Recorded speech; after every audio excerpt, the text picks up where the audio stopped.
everybody, CW here. I had an idea the other day for another video. Don't know if this would take off if I kind of made it as a challenge to some other channels. But one I was thinking of right off the bat, Low Ball and Outdoors, Alex over there. He's done a bunch of videos along these lines, you know, on this topic. And I know there's a bunch of other guys that really enjoy this as well. And it's coming to be that part of the season for us here in the Northeast in Connecticut. We start out with small game season, and then we go into archery, deer, and then the rest of the season's kind of go from there. We have shotgun season on state land, and then we've got muzzleloader seasons. Those are usually at the end of the season after rifle, high-powered rifle for deer, and usually small game runs concurrent. Other things open along the way, but one of the first to open is squirrel. So I want to talk about squirrel rifles. Like I said, it's right around the corner, September 1st for us, so just a couple days away. Usually that Monday is the opening day, and usually that's a day that I've years past always planned to be out there for the first time. And growing up, my grandfather, that was shotgun. You hunted squirrels with a shotgun. I never really got that way. I never really liked that. It was kind of too easy. You point and shoot and you get them. Well, I can see, you know, growing up and advancing, so to speak, with my prowess hunting. Early in the season, you got lots of leaves. It's kind of hard to snipe, you know, rifles, squirrels, because all the leaves. So it's you'll see them and then you don't see them, and they go behind leaves. And with a shotgun, you can still get them. You kind of shoot right through the leaves and such. But with a rifle, although it would go through the leaves as well, you try and pick your shots. At least we always did. With a rifle, you want to get the squirrel up against a tree. You want to get them so that your bullet goes into the tree or goes into a limb, so that you're not shooting off into the next county. So a shotgun, you never had to worry about that. But I always preferred a rifle, and I had a couple of really favorites through the years. The one that I always wanted and finally did get, I don't have down here for this video, but I showed it to you guys in a previous video, and that's my 22 410 Savage. That is just a dandy, but it's limited because it doesn't have an optic on it. So although you can shoot a bullet 22 long rifle, short long rifle, you're more limited to the ranges. And a shotgun, a squirrel is usually up close, so it's not really prohibitive. But I always like to, you know, be a little sniper type and really snipe them. And you're not shooting that far, but it's really a lot of fun to sit down on a log or a rock or a stool and be able to shoot one at 75 or 60 or 80 yards away and make a headshot or something. And that was always what I enjoyed about squirrel hunting. So one of my first squirrel rifles was the Thompson Contender when they come out with the carbine. Number of years later, I bought a match long rifle chambered bull barrel, and I was shooting CBs and CB longs in that gun, and it shot really, really well. Super duper quiet, laser beam accurate. Something really, really, really pleasing about that.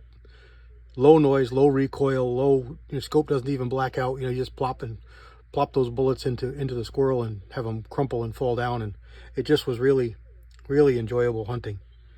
And that along the way got sold, and I picked up this rifle. These two are my favorites, but this one here is probably my top favorite. And this one here is a regular old H&R single shot rimfire. So what were they? SB1s, I guess these were. What were these? Sportsters? Yeah, Sportsters. And let's see if I can get you in here and you can read on there. So it says Sportster, caliber 17 Mach 2. And it's a pretty heavy barrel. It's not a long barrel, but it's a pretty heavy barrel. I mean, there's my thumb. It's not quite 1 inch, but it's pretty heavy barrel. And a tiny little hole, 17 caliber. And it's a laser beam. It's pretty fast. It's a little over 2,000 feet per second. Here's the old ammo when they come out with it.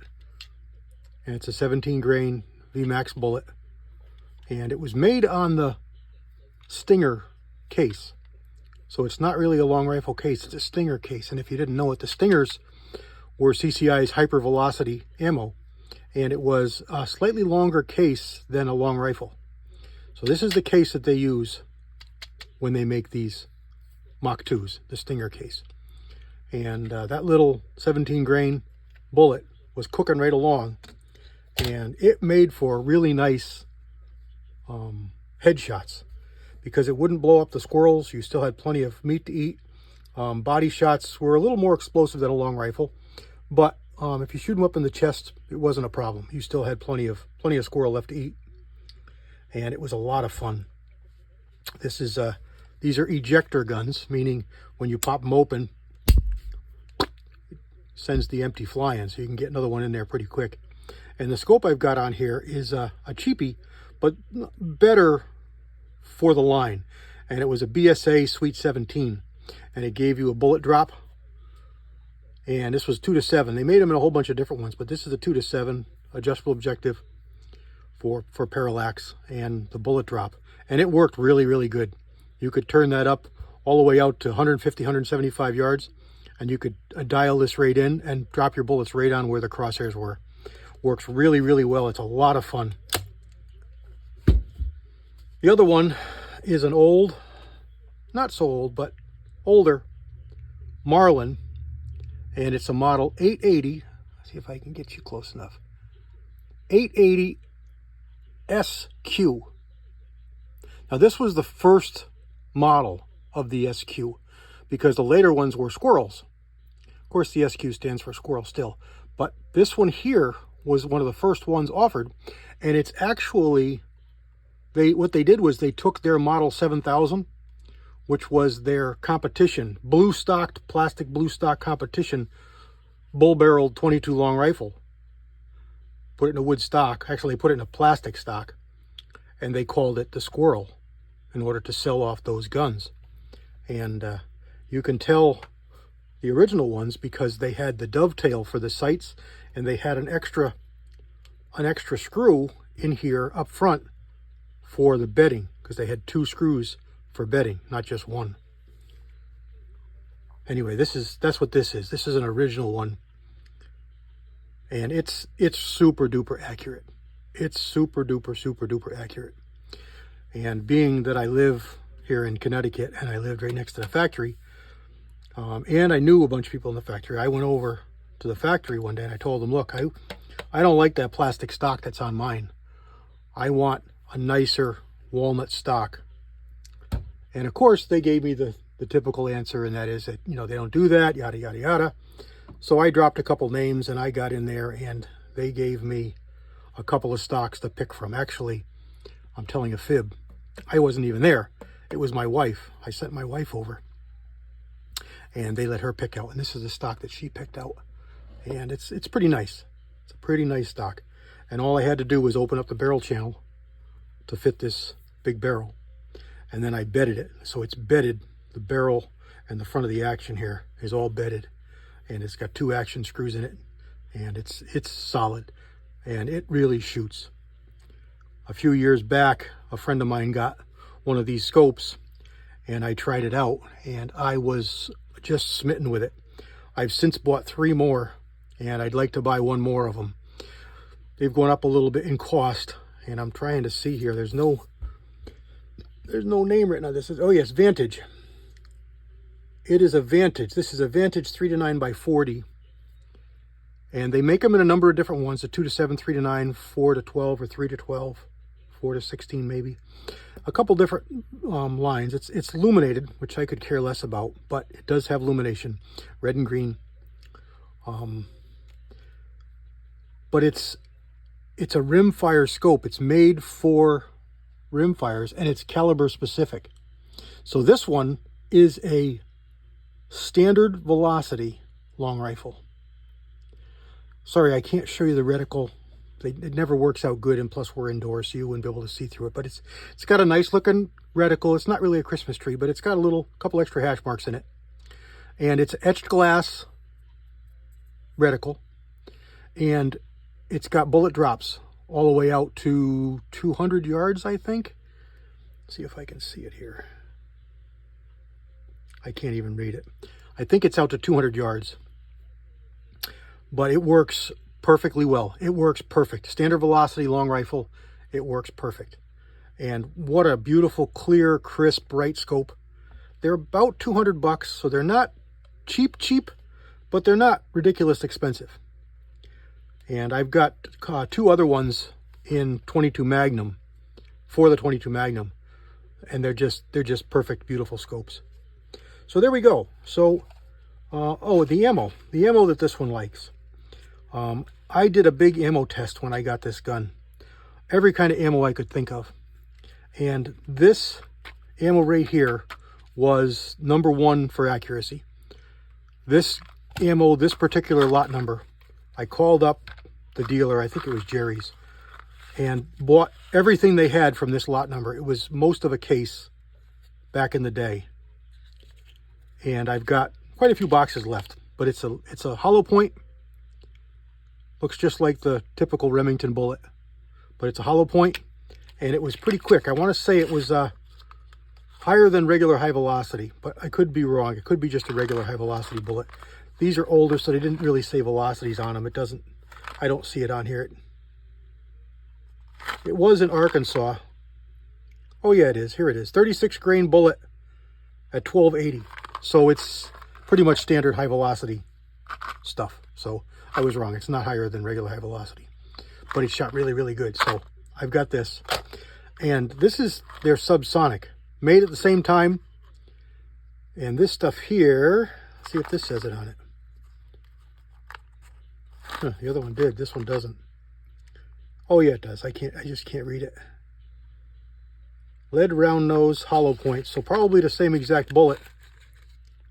Yeah, probably the same exact bullet that's in that Cyclone at 1,050 feet per second.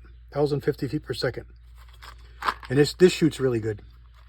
So obviously this isn't going to work with the reticle, but this does. And it's really, really nice ammo.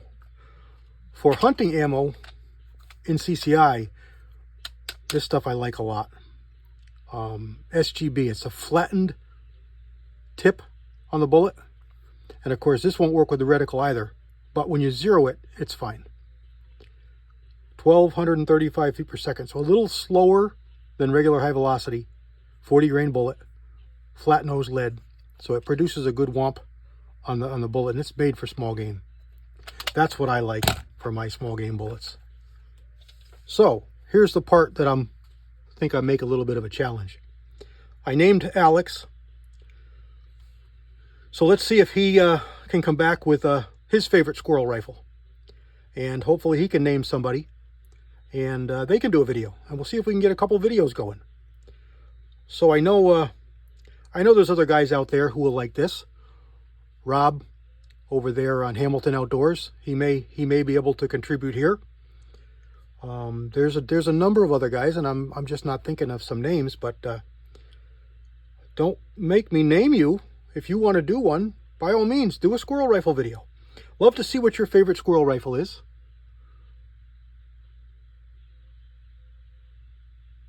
Dig them out. Make a video. Show me what you got. God bless everybody. CW out.